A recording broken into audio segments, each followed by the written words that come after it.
Magandang hapon po sa inyong lahat. Matanong ko lang kayo ho ba'y handa na para sa isa na namang kwento ng pag-ibig? Okay, sige ho. Ramdam ko naman na sabik na kayo sa pagsapit ng mga sandaling ito para sa pagbibigay daan sa isa na namang kasaysayan ng puso na padala nyo sa amin.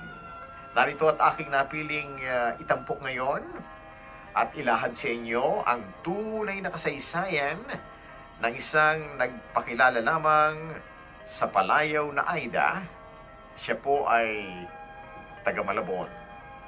Ganito niya nais na ilarawan ang kanyang tunay na kasaysayan. Dear Kuya Lani, magandang hapon sa iyo at sa marami mong mga taga-subaybay. Una po sa lahat, nais ko munang magpakilala sa inyo. Ako po si Aida, na ngayon ay 68 taong gulang na at kasalukuyang naninirahan dito sa Malabon. Napasulat ako sa iyo upang magbahagi rin ang aking kwentong pag-ibig. Ang pag-ibig ko kay Robert. Kuya, laki ako sa hirap. Palaging nasa aking isip na takasan ang aming kahirapan. Sawang-sawa na ako sa buhay ng isang kahig isang tuka. Bata pa lamang kasi ako noon ay kasama na ako ng aking ina sa palengke upang itinda ang mga huling isda naman ng aking ama. 6 kaming magkakapatid at ako ang panganay. Si Robert ang aking nakitang liwanag sa madilim kong buhay. Sa aming probinsya noon sa Mulanay, Quezon, ay talaga namang mahirap ang buhay. Ngunit ang pamilya nila Robert ay may kaya. Nagmamay-ari sila ng isang grocery store sa may bayan at may mga pinauupahan din silang mga bangkang pangisda. Kaya naman hindi tulad namin, napakaayos ang buhay ni Robert kasama ang pamilya niya. Dahil probinsya at maliit lamang ang aming lugar ay naging magkaklase kami ni Robert sa high school. Dito kami nagkalapit at dito umusbong sa aming puso ang pagmamahalan para sa isa't isa. Tila ba isang Prince Charming ang tingin ko kay Robert? Isang Prince Charming na mag-aahon sa akin sa kinasadlakan kong kahirapan. Totoong sawa na ako sa hirap sa buhay. Kaya naman si Robert ang aking nakita upang mag-ahon sa akin. Hindi ko na talaga pinakawalan si Robert noon. Sa totoo lang, kuya. Sa tuwing may lalapit sa kanyang babae sa aming paaralan, ay inaaway ko ito. Kumbaga, binakuran ko siya ng gusto.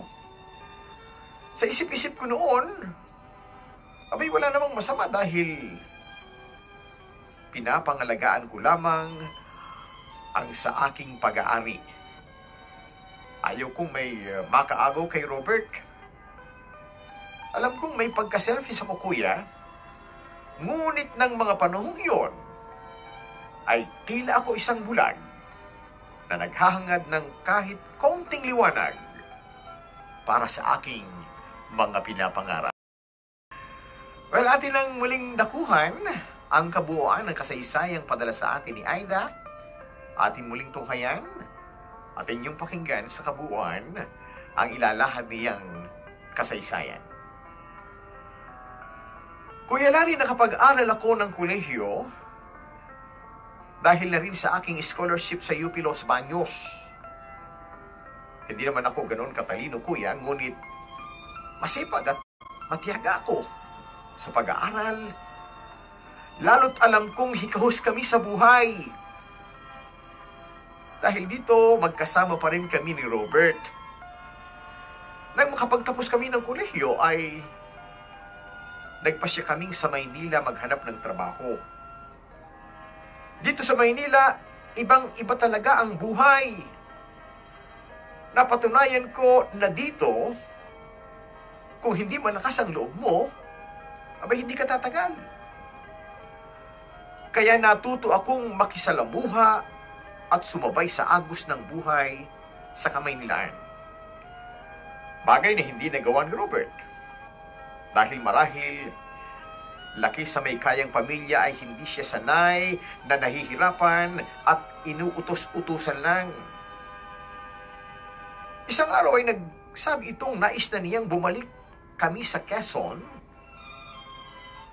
at doon na lamang kami maghanap ng mapapasukan o kaya naman daw ay doon ako sa kanilang negosyo magtrabaho.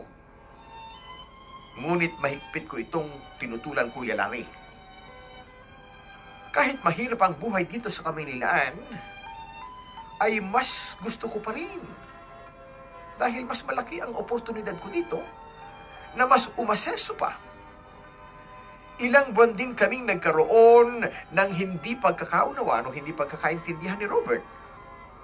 Dahil dito hanggang sa huli ay nagpasya na siyang bumalik ng Quezon. Mahirap man sa akin ay nagpaiwan ako dito sa Maynila. Nangako naman kami na ipagpapatuloy ang aming relasyon kahit na magkalayo kami. Mahal ko si Robert at malaki ang aking tiwala sa kanya. Nagsusulatan kami at nagtatawagan sa telepono. Ilang buwan matapos siyang bumalik ng Quezon, ngunit matapos ang ilang pambuwan, ay tuluyan ang naputol ang aming komunikasyon. Hindi ko agad na napagtuunan ng panahon dahil sa naging sobrang abala ako sa trabaho ko, Kuya. Kaya hindi na din nakakauwi sa amin at nagpapadala lamang ako ng pera sa aking pamilya. Iniisip ko na lamang din noon na maaaring abala lang din sa kanilang negosyo si Robert. Kaya hindi na nakakatawag sa akin. Lumipas pa ang ilang buwan nang wala kaming komunikasyon at nakakatanggap ako ng isang tawag mula sa aking ina. Isang tawag na nagpaguho sa aking mundo. Tinawagan ako ng aking ina at ibinalita sa akin na nakatakdang ikasal na si Robert. Ikakasal ito sa isa din naming kababata na si Lisa at ang mas masaklap, buntis na ito, Kuya. Sobrang sakit. Hindi ko maipaliwanag ang tindi, ang hapdi ng sakit na aking nararamdaman ng mga oras na iyon. Agad-agad akong umuwi ng Quezon upang personal na kausapin si Robert. Napagdesisyonan kong bawiin ito kay Lisa. Marahil ay napipilitan lamang si Robert sa kasal nila. Dahil sa nadisgrasya niya ito, nabuntis niya ito. Kaya ko namang tanggapin ang katotohanan may anak sa ibang babae si Robert. Aminado naman ako na malaki ang aking pagkukulang sa kanya.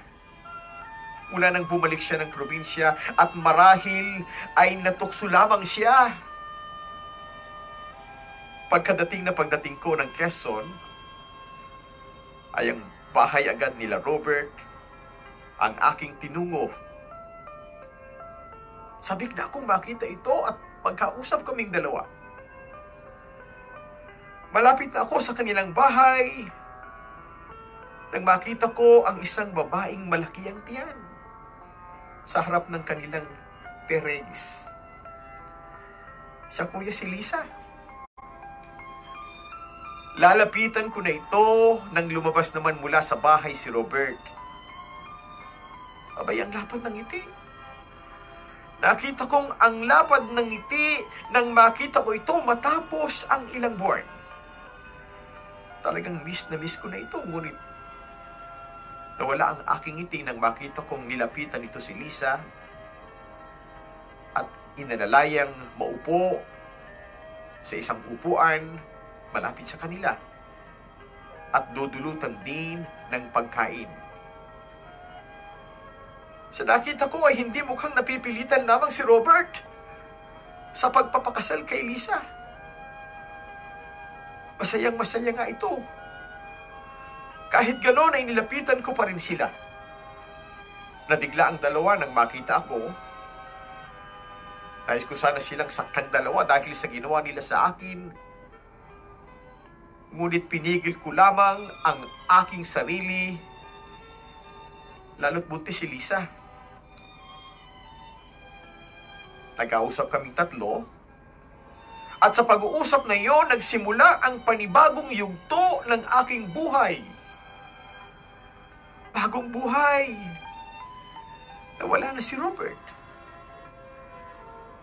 Naisip ko din na marahil ay karma ko ito dahil sa paghahangad ng marangyang buhay at si Robert ang aking naisip na gawing kasangkapan. Ngunit nang makaranas naman ako ng maayos at maalwang buhay, ay madali kong tinalikuran siya. Tinanggap ko na lamang, Kuya Larry. Wala naman akong magagawa, kundi tanggapin na lamang ang katotohanan ang iningatan kong relasyon namin ni Robert ay nauwi o napunta lamang sa wala.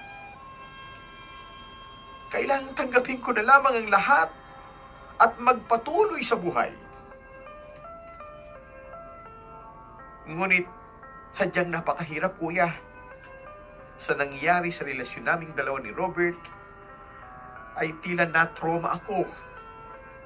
Upang makalimutan ang lungkot, ay itinuon ko ang lahat ng oras at atensyon sa aking trabaho na nagdulot naman ng maganda.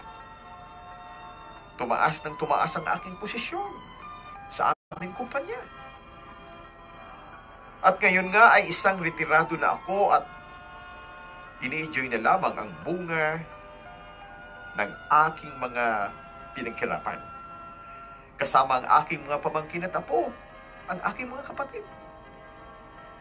Hindi na kasi muli pang tumibok na muli ang aking puso sa iba.